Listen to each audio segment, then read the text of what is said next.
hoggansi haala uummata biyyaa fi addunyaa hubatee diinagdee cimsuun badhaadhina milkeessuu fi hojjechuu qabaa jiran pirezidaantii mootummaa naannoo Oromiyaa Obbo Shimallis Abdiisaa.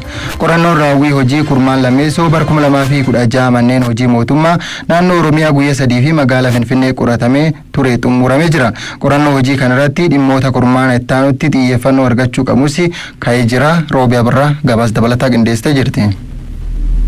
Qorannoon raawwii karoora xiiqii manneen hojii mootummaa naannoo Oromiyaa kurmaana lammaffaa bara 2016 bakka pirezidaantii mootummaa naannoo Oromiyaa Obbo Shimallis Abdiisaa argamanitti gaggeeffameen gabaasa kilaasterootaan dhiyaate bu'uura godhachuun yaadni hirmaattotarraa ka'eera. Dhimmoota kilaastera misooma magaalaa fi kilaastera misooma bulchiinsaaf horataalee mootummaatiin wal qabatee enterpiriinershiippii galii sassaabuu, hojiin inisheetivii yookiin tarkaanfii addaa magaalota keessatti wal fakkaachuu dhabuu, qulqullina ragaa akkasumas dhimma kenna tajaajilaa fi qulqullina barnootaa fi kanneen biroo irratti hirmaattotaan yaadni kennameera. Bu'uuruma kana pirezidaantii ittaanaa mootummaa naannoo Oromiyaa Obbo Awwaluu Abdii fi sadarkaa pirezidaantii ittaanaatti qindeessaan kilaastera misooma magaalaa Obbo Masfin Malaakuu yaada kennaniiru. Horataalee mootummaalee dabalatee qulqullinni gabaasa keenyaa qulqullinni ragaa eegginu kun gaaraa garjallaatti kan wal sime ta'uu qabaa. Kana sirriitti ilaaluun ammas gaarii ta'a.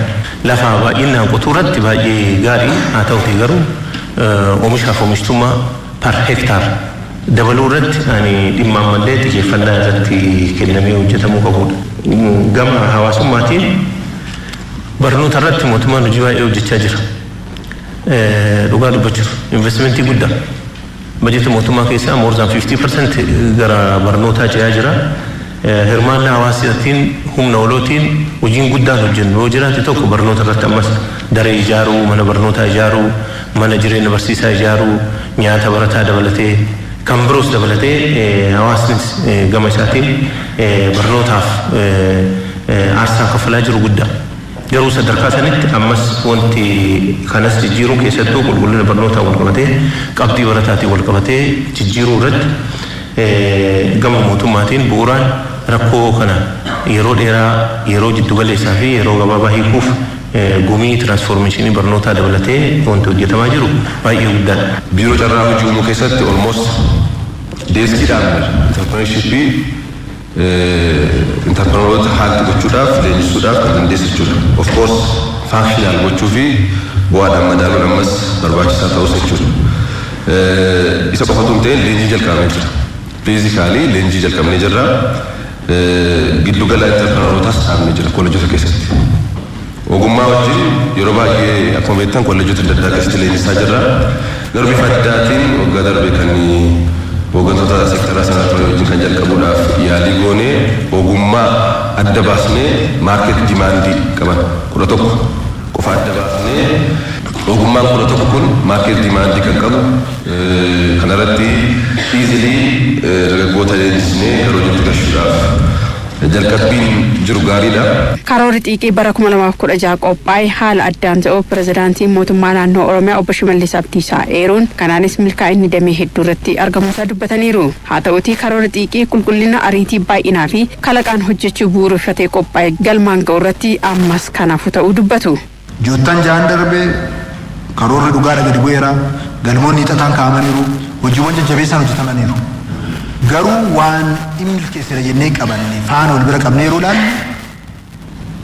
karoora keenya xiiqii qormaata hamaa keessa jira. So ji'oottan jahan hafan kana keessatti haala adda ta'een yoo itti deemnee hojjenne malee karoora kana rakkoo keessa galchina. Qorannoo raawwii hojii manneen hojii mootummaa naannoo Oromiyaa kurmaana lammaffaa bara 2016 gaggeeffame irratti Obbo Shimallis Abdiisaa kallattii hojii gara fuulduraa kaa'aniiru. Hooggansi haala uummanni keessa jiru, haala biyyaa, ardii fi addunyaa hubatee misooma hojjetuu fi tajaajila kennu, diinagdee ceesisuu fi badhaadhina milkeessuuf ta'uu akka qabus pirezidaantii Shimallis ibsaniiru. Haala uummata keenyaa, haala biyyi kun keessa jiru, haala addunyaan keessa jiru faana hooggansi walgitu ta'uu kan danda'u yeroo hunda dheebuu jijjiiramaa, yeroo hunda dheebuu waan haaraa fiduu, standaardii haaraa fiduu, achievementii haaraa fiduu isaaf hooggansa cinqamu ta'uu danda'u ture jiraata jechuudha. Tajaajila si'ataa fi haqa qabeessa ta'e kennuu, aadaa qusannoo cimsuu, interprenershiippii horachuuf ciminaan hojjetamuu akka qabus dubbataniiru.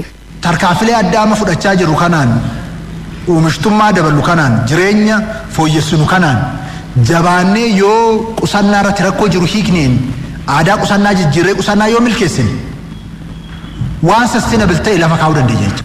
Qabeenya dilboo baay'ee qabna, albuuda qabna, lafa qabna, humna namaa qabna, gabaa qabna, strategic location irratti argamna.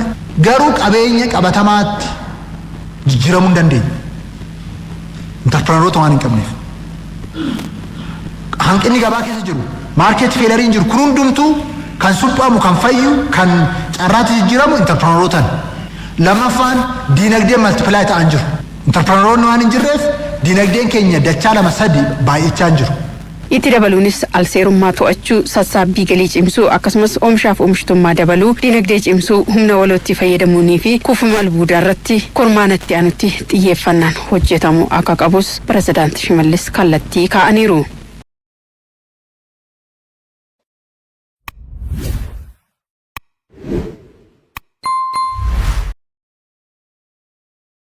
Ayyaanni kataraa fi cuuphaa karaa aadaa fi duudhaa amantichaa eeggateen akka kabajamuu fi qophiin barbaachisu xumuramu manni amantaa Ortodoksii Tawaahidoo Itoophiyaa kutaa lallabaa magaalaa Finfinnee beeksise.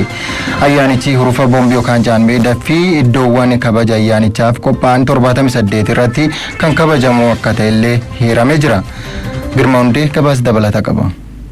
Ayyaanni kataraa fi cuuphaa karaa aadaa fi duudhaa amantichaa eeggateen akka kabajamuuf qophii taasifamee ilaalchisee mana amantaa Ortodoksii Tawaahidoo Itoophiyaa kutaa lallabaa magaalaa Finfinneetti hangafni Phaaphaasotaa Abuna Heenook miidiyaaf ibsa kennaniiru. Hordoftoota amantichaa guutuu addunyaatti argamaniin bagattiin isin gahee jechuun ayyaanni cuuphaa ayyaanota Iyesuus Kiristoos ayyaanota gurguddoo 9 kabajaman keessaa tokko ta'uu ibsaniiru. Ayyaanichi karaa nagaa fi duudhaa amantichaa hordofeen akka kabajamuuf akka magaalaatti qophiin barbaachisu taasifamuu eeran.